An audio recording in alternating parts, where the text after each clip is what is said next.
అందరికీ జై శ్రీరామ్. సో దేశం ఎక్కడికో ఎదిగిపోతుంటే మన యూత్ మాత్రం ఇంకేదో చేసుకుంటూ కూర్చోన్నారు. సో చాలామందికి తెలిసిందే మన ఇండియా 2025లో జపాన్ జీడిపిని క్రాస్ చేసి 4th ప్లేస్కి వెళ్ళింది అని చెప్పేసి. సో ఇక్కడ ఇది జరగడం వల్ల అంటే మన దేశం జీడిపి ర్యాంకింగ్ జపాన్ని క్రాస్ చేసి 4th ప్లేస్లోకి వెళ్ళడం వల్ల మనకేంటి యాజ్ ఏ ఇండియన్ సిటిజన్గా మనకేంటి యూజ్ అంటే చాలామందికి తెలుసు. బట్ తెలియని వాళ్ళు కూడా కొంతమంది ఉంటారు కాబట్టి వాళ్ళకు అంటే కొన్ని పాయింట్స్, నాకు తెలిసిన కొన్ని పాయింట్స్, దానివల్ల బెనిఫిట్స్ ఏంటి అని చెప్తాను. సో ఫస్ట్ పాయింట్ ఏంటి అంటే మనం మంచి ర్యాంకింగ్లో ఉన్నాం కాబట్టి, అంటే టాప్ 5లో ఉన్నాం కాబట్టి ఓల్డ్ వైజ్గా ఇండియన్ జీడిపి, ఇండియన్ ఎకానమీస్ కొంచెం స్పీడ్గా గ్రో అవుతున్నది అని చెప్పేసి ఒక రికగ్నిషన్ అనేది వస్తుందన్నమాట. సో ఇది ఫస్ట్ పాయింట్. ఇది రావడం వల్ల యూజ్ ఏంటి? Second point FDI, foreign direct investments. అంటే ఏదైనా ఒక మంచి కంపెనీ పెట్టాలి, లేకపోతే ఎవరైనా ఒక ఇన్వెస్ట్మెంట్ పెట్టాలి, పెట్టుబడులు పెట్టడానికి మన దేశం వాళ్ళకు కొంచెం సౌకర్యంగా ఉంటుందని చెప్పి మనం డైరెక్ట్గా ఆహ్వానం పలుకుతున్నాం.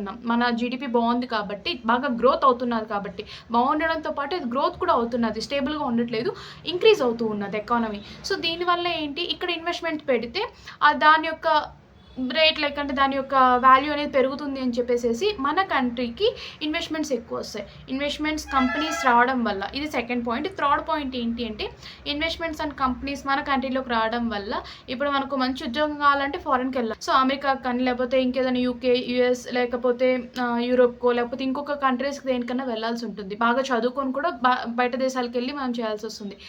ఇలా మన దగ్గరికి ఇన్వెస్ట్మెంట్స్ రావడం వల్ల ఇక్కడే ఉండి మనం ఉద్యోగాలు చేసుకోవచ్చు, అంటే మంచి ఎంప్లాయబిలిటీ అనేది పెరుగుతుందన్నమాట.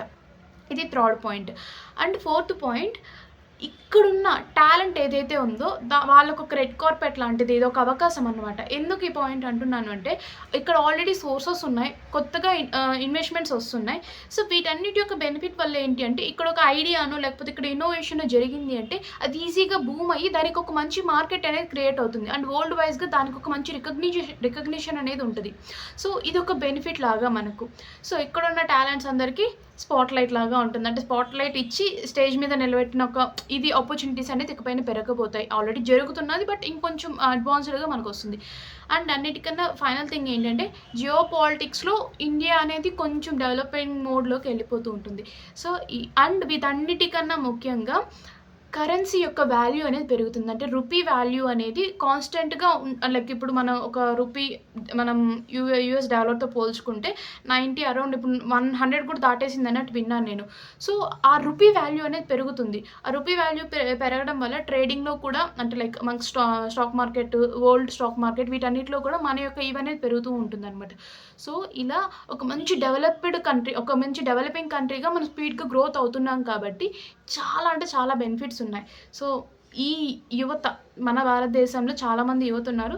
వాళ్ళు కాంట్రవర్సీలు, ఫ్యాన్ వార్స్, మాకది మాకిది అని లైక్ అంటే మంచి విషయాల కోసం పోరాడడం వేరు. ఇప్పుడు ఆరవల్లి హిల్స్ ఈవెంట్స్ ఉన్నది, దాని గురించి ఫైట్ చేయడం వేరు. రీసెంట్గా అది మళ్ళీ స్టాప్ అయింది అని విన్నాను నేను. సో అలాంటి వాటి మీద ఫైట్ చేయడం వేరు. బంగ్లాదేశ్లో కేవలం తను భారతదేశానికి సంబంధించిన మైనారిటీ, అంటే కమ్యూనిటీకి సంబంధించిన మైనారిటీ, అంటే హిందూ కమ్యూనిటీకి సంబంధించిన మైనారిటీ అని ఒకే ఒక రీజన్తో చంపేస్తున్నారు. ఇలాంటి వాటి గురించి ఫైట్ చేస్తూ ఉంటే ఒక అర్థం ఉంటుంది.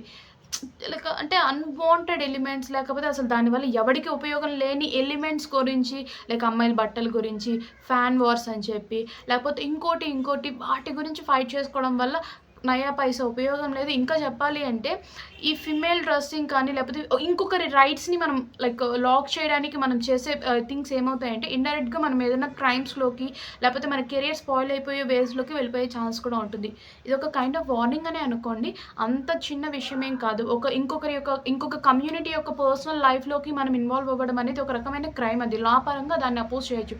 ఎవరైనా ఇప్పుడు ఎందుకు శివాజీ గారు ఎందుకు వెళ్ళి మళ్ళీ మహిళా కమిషన్కి వెళ్ళి బయటకు వచ్చి మళ్ళీ సారీ చెప్పారు.